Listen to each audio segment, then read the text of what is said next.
कोकण में ठाणे सेना को जो सफलता नहीं मिली वह बात भास्कर जाधव ने शिंदे गुट की पक्ष में रखी।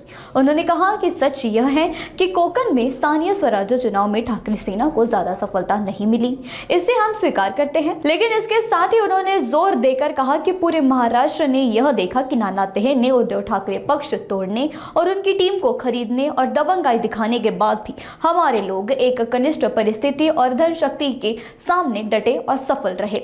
भास्कर जाधव ने कहा कि यह स्पष्ट करता है कि शिवसेना प्रमुख की पुण्याई कोकण में और उद्धव बाळासाहेब ठाकरे के समर्थन के बावजूद हमारे पक्ष ने एक सफल नहीं बल्कि सफलता दिखाई है। ही गोष्ट खरी आहे की आमच्या पक्षाला कोकणामध्ये नुकत्याच झालेल्या स्थानिक स्वराज्य संस्थेच्या निवडणुकीमध्ये फारसं यश आलं नाही, हे आम्ही कबूल करतो। पण त्याचबरोबर महाराष्ट्र उद्या किंवा महाराष्ट्र उभा कबूल करेल की नाना तऱ्हेनं हा उद्धव बाळासाहेब ठाकरे यांचा पक्ष तोडण्याचा, फोडण्याचा, त्यांची माणसं विकत घेण्याचा, धाक दपटशाही दाखवून त्यांना त्या ठिकाणी नामोहरम करण्याचा प्रयत्न केल्यानंतर सुद्धा यश कमी मिळू दे परंतु यश मिळालं। आमची माणसं निवडणूक या संपूर्ण प्रचंड अशा दादागिरीच्या समोर, धनशक्तीच्या समोर लढू शकली।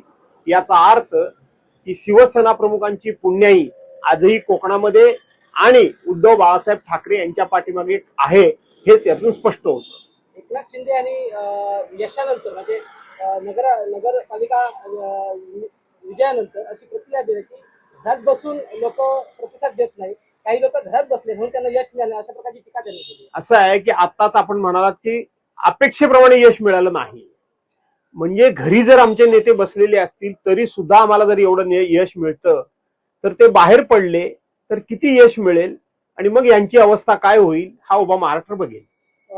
शिवसेना भाजप या दोन्ही पक्षांनी स्वतंत्र निवडणूक कोकणात लढली होती, त्यानंतर आरोप प्रत्यारोप झाले, ते पैसे वाटपाचा देखील आरोप झाला होता।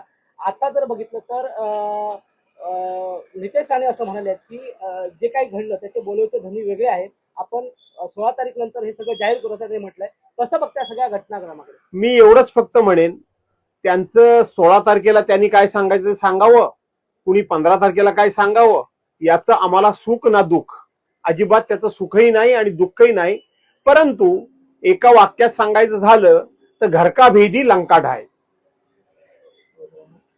नारायण राणे जर प्रचारात आले असते तर भाजपला यश मिळालं असतं। दोन मुलं त्यांची समोर होती, त्यामुळे त्यांची अडचण झाली असं वक्तव्य त्यांनी केलं। याकडे कसं बघताय?